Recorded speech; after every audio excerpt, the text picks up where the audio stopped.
Hello everyone, welcome to the channel bed curriculum. आज हम देखते हैं हमारा सेकंड एक्सपेरिमेंट जो है फ्री एसोसिएशन मेथड। आइए देखते हैं इसमें थ्योरेटिकल एस्पेक्ट कैसे लिखना है। तो इसमें फर्स्टली आप लिखेंगे एक्सपेरिमेंट नंबर जो है सेकंड और एक्सपेरिमेंट का नाम लिखेंगे फ्री एसोसिएशन टेस्ट FAT के नाम से भी इसे जानते हैं। इसमें लिखेंगे थ्योरेटिकल एस्पेक्ट पहले। तो इसमें आप पहले बताएंगे मीनिंग ऑफ एसोसिएशन का क्या मतलब है। तो association generally psychological principle limited with the phenomenon of recollection and memory. मतलब हम इसमें रिकलेक्ट करते हैं या किसी चीज़ को मेमोराइज करते हैं एक दूसरे से कनेक्ट करके। The principle originally stated that the act of remembering or recalling any past experience would also bring to the fore other event and the experiences that had become related in one or the more specific ways to the experience being remembered over time. The application of this principle was expanded to cover almost everything but could happen in the mental life except original situation। मतलब इसमें जो भी conditions होती हैं वो हमारे mental life में होती हैं, यानी कि सारी क्रियाएं इसमें मस्तिष्क में होती हैं। इसमें एक पास्ट एक्सपीरियंस को से कनेक्ट करके हम दूसरी चीज़ के बारे में जानते हैं या उसके बारे में सोच पाते हैं।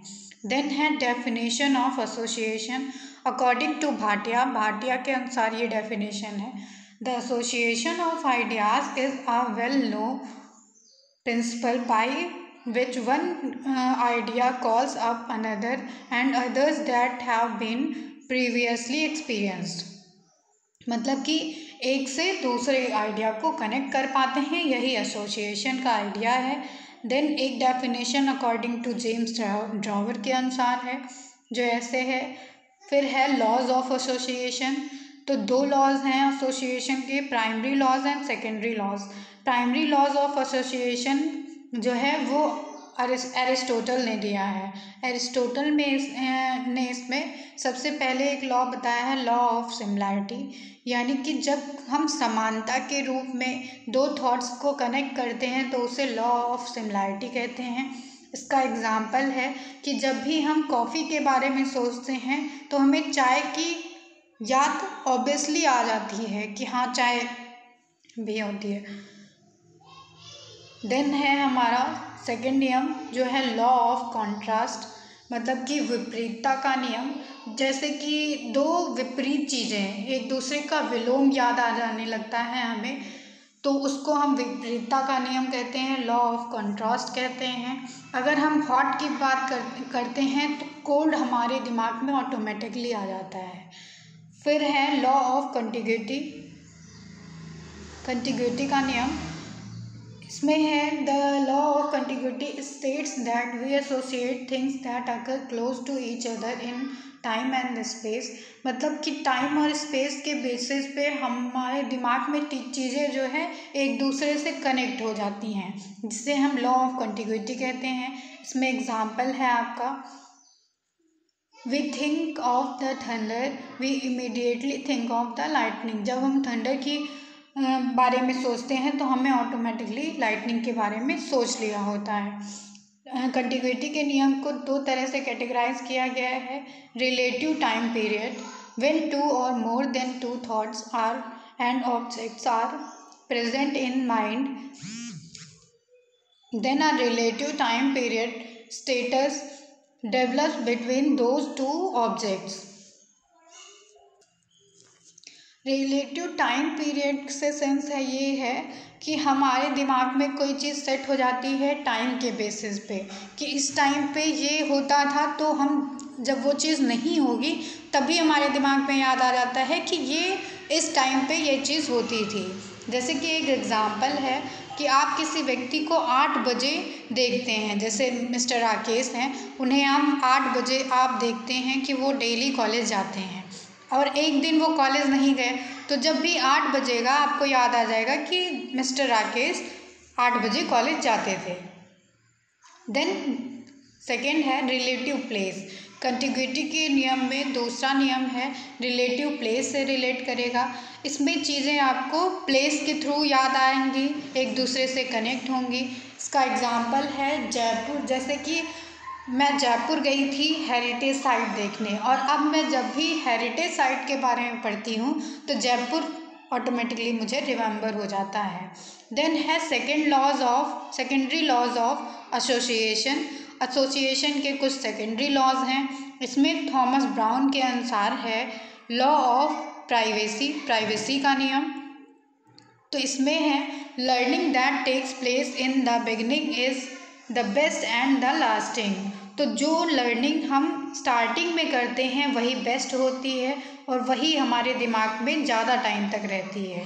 जैसे इसका एग्जांपल है कि जब टीचर फर्स्ट डे पढ़ाता है तो वो अपनी टीचिंग के लिए ज़्यादा सीरियस रहता है, ज़्यादा पॉजिटिव रहता है। देन है लॉ ऑफ रिसेंसी का नियम। इसमें होता है कि जो हम रिसेंट में पढ़े होते हैं या याद किए होते हैं वो सारी चीज़ें हमारे दिमाग में परमानेंट के लिए बन जाती हैं या लास्टिंग रहती हैं। इसका एग्जाम्पल है कि जब हम मूवी के बारे में सुनते हैं तो हमने लास्ट में कौन सी मूवी देखी होती है ये हमें तुरंत याद आ जाता है। फिर है लॉ ऑफ फ्रिक्वेंसी का नियम। तो इसमें होता है कि बार बार चीज़ें करने से उनका परमानेंस हमारे दिमाग में बन जाता है, वो हमारे दिमाग में सेट हो जाती हैं। जैसे कि दूध हम देखते हैं तो दूध अपनी वाइटनेस की वजह से जानते हैं हम, तो उसकी वाइटनेस की वजह से हम ये जान जाते हैं कि ये दूध ही है। लॉ ऑफ विविडनेस और intensity of interest. We tend to remember the most striking impression rather than those that are more ordinary. The more vivid an impression or the association, the more enduring is its influence and the more easily it is। तो law of vividness का नियम है, कितना स्थिर हो जाती हैं चीज़ें, इसमें ये बताया गया है। देन फर्दर कैटेगराइज किया गया है फ्री एसोसिएशन को। तो इसमें है डिस्क्रीट फ्री एसोसिएशन। आइए इसमें देखते हैं। In this method the subject is being explained that whatever comes immediately in his mind or listening the stimulus word he has to respond here stimulus word can be heard, pronounced or it can be shown through a screen।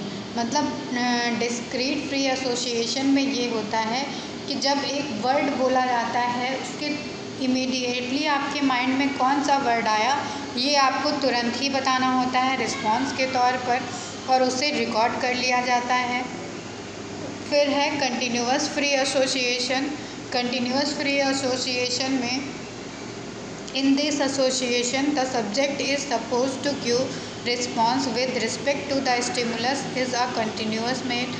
इसमें मतलब continuously आपको answer देने होते हैं, response करना होता है, ये कंटिन्यूअस फ्री एसोसिएशन है। देन है कंट्रोल्ड एसोसिएशन। कंट्रोल्ड एसोसिएशन जो होता है उसमें पूरी तरह से कंट्रोल होता है, ये कॉम्प्लेक्स एनालिसिस होता है। इसमें जो है आपको किसी स्पेसिफिक पर्पस के लिए और कोई जो है टाइम पीरियड डिसाइड कर लिया जाता है, उसके बेसिस पे ही आंसर देने होते हैं। देन कंट्रोल्ड एसोसिएशन को 2 पार्ट्स में कैटेगराइज किया गया है, partially controlled association and totally controlled association. तो पार्शली कंट्रोल्ड एसोसिएशन जो होता है इसमें चीज़ें पूरी तरह से कंट्रोल में नहीं होती हैं। जैसे speak only opposite and similar, आप सिमिलर भी बोल सकते हैं और अपोजिट भी बोल सकते हैं। देन है टोटली कंट्रोल्ड एसोसिएशन। इसमें आपको बाउंड कर दिया जाता है, इसमें आपको एक पर्टिकुलर फील्ड दी जाती है और लिमिटेड एरियाज़ दिए जाते हैं। तो इसमें जो है टाइम बाउंड होता है। जैसे कि आपसे बोला गया कि क्रिकेट के बारे में बताइए, तो आपको सिर्फ क्रिकेट से रिलेटेड ही कुछ बताना है। अब हम बात करते हैं एसोसिएशन रिएक्शन टाइम की। तो एसोसिएशन रिएक्शन टाइम को ART के नाम से जाना जाता है, और जितना टाइम स्टिमुलस लेता है रिस्पॉन्स को देने में, उस टाइम को ही हम एसोसिएशन रिएक्शन टाइम कहते हैं। इसे नॉर्मली 2 सेकेंड के लिए कंसीडर किया जाता है ART को। Factors affecting association reaction time, ART को अफेक्ट करने वाले फैक्टर्स, तो इसमें हैं टाइप्स ऑफ स्टिमुलस। स्टिमुलस कितने प्रकार के हैं ये डिपेंड करेगा, वो इजी है या टफ है ये डिपेंड करेगा ART के लिए। देन है सिलेक्शन ऑफ एक्सपेरिमेंट, आप कौन सा एक्सपेरिमेंट सेलेक्ट कर रहे हैं ये भी डिपेंड करता है। Age of the gender, gender की एज क्या है ये भी डिपेंड करेगा। देन है डिस्ट्रीब्यूशन, तो कौन से डिस्टर्बेंस जो है फैक्टर्स हैं फिजिकली और मेंटली कैसे डिस्टर्ब तो नहीं है, तो ये डिपेंड करेगा ART के लिए। लैक ऑफ रिस्पॉन्सेस, रिस्पॉन्स मतलब आ रहा है कि नहीं स्टिमुलस की तरफ से, ये भी ART को इंक्रीज़ और डिक्रीज़ करता है। देन है मेंटल अल्टरनेस, कि सब्जेक्ट कितना जो है मेंटली प्रिपेयर्ड है, ये ART पे डिपेंड करता है।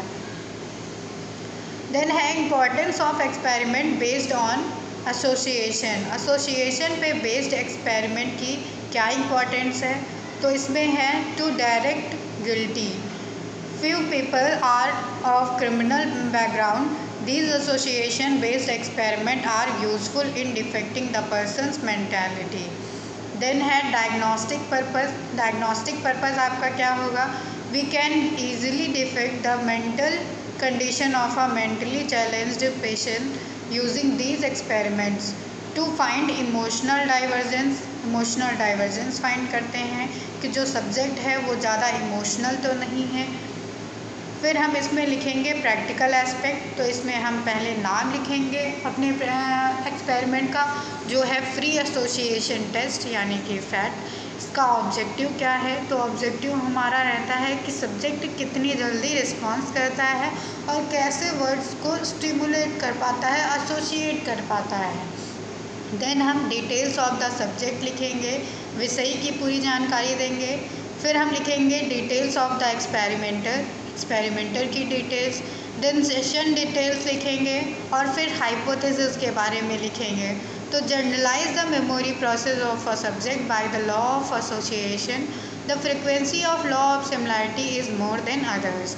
फिर मटेरियल रिकॉर्ड लिखेंगे, तो बुकलेट चाहिए होती है इसके लिए हमें फैट की, स्टॉप वॉच चाहिए होती है, स्टेशनरी आइटम चाहिए होते हैं और ग्राफ पेपर चाहिए होता है। इनिशियल प्रिपरेशन, क्या क्या हमने शुरुआती जो है प्रिपरेशन की है ये बताएंगे। तो इसको कंडक्ट करने से पहले हमने ये जांच लिया कि प्रॉपर लाइट है, प्रॉपर एयर है, यहाँ पे प्रॉपर सिटिंग अरेंजमेंट्स हैं, नो एक्सटर्नल डिस्टर्बेंस, कोई भी एक्सटर्नल डिस्टर्बेंस नहीं है। It is necessary to check all the stationery item, सारे स्टेशनरी आइटम्स को हमने चेक कर लिया। देन है प्रिकॉशंस क्या क्या ली हमने, सावधानियाँ क्या क्या ली। The experiment should be taken at clean atmosphere of the lab के क्लीन एटमॉस्फेयर में हम एक्सपेरिमेंट लेंगे। Check that subject is mentally prepared, जो सब्जेक्ट होगा हमारा वो मेंटली प्रिपेयर होना चाहिए एक्सपेरिमेंट के लिए। और यह हम देख लेंगे कि जो एसोसिएशन बुकलेट है वो पूरी तरह से फिल है या नहीं।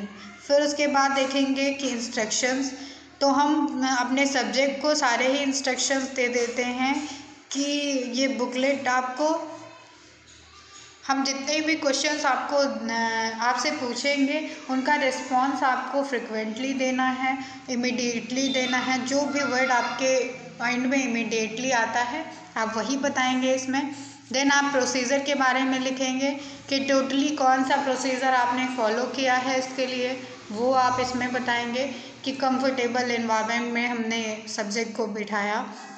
फिर प्रॉपर इंस्ट्रक्शंस उसको दे दी, उसको बता दिया कि इसमें 100 स्टिमुलस वर्ड्स हैं, इसमें एक एक करके मैं बोलूँगी तो आपके दिमाग में जो भी वर्ड रिस्पॉन्स सबसे पहले आएगा आप वही मुझे बताइएगा, उसको हम नोट डाउन करते चलेंगे।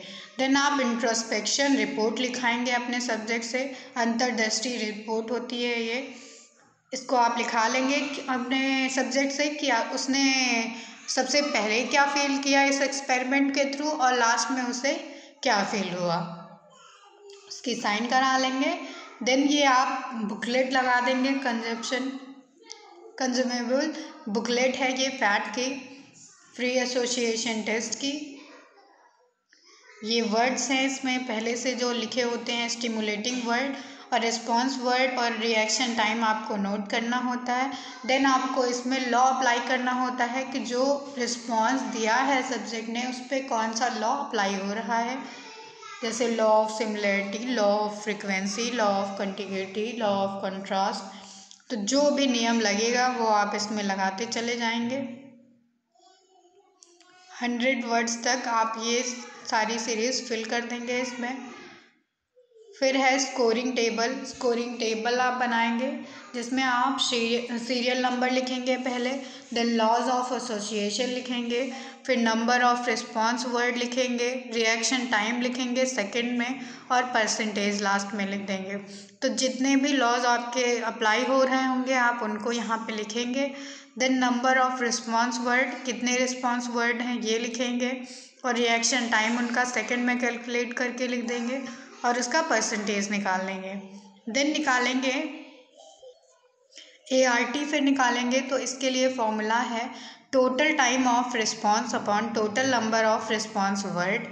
तो टोटल जो है टाइम लिया गया है वो 180 है, जब आप सेकंड में टाइम लिखेंगे तो उसका टोटल कर लेंगे वो 160 आ जाएगा और नीचे लिखेंगे total number of response word जो कि 100 हैं।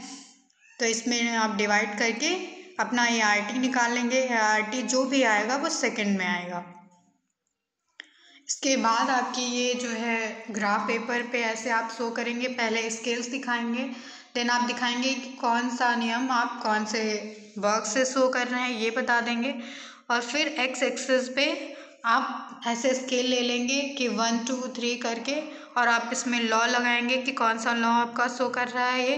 ये एसोसिएशन लॉ के लिए है। वाई एक्सिस पे आप रिएक्शन टाइम शो करेंगे, तो इसमें आप सेकेंड्स के बेसिस पे बना देंगे कि फर्स्ट लॉ का जो था उसमें कितना परसेंटेज आ रहा है, सेकेंड लॉ जो था उसमें कितना परसेंटेज आया है, फिर थर्ड और फिर फोर्थ कितने लॉज में कौन सा परसेंटेज आया, उसके बेसिस पे ये आपका ग्राफ बन जाएगा।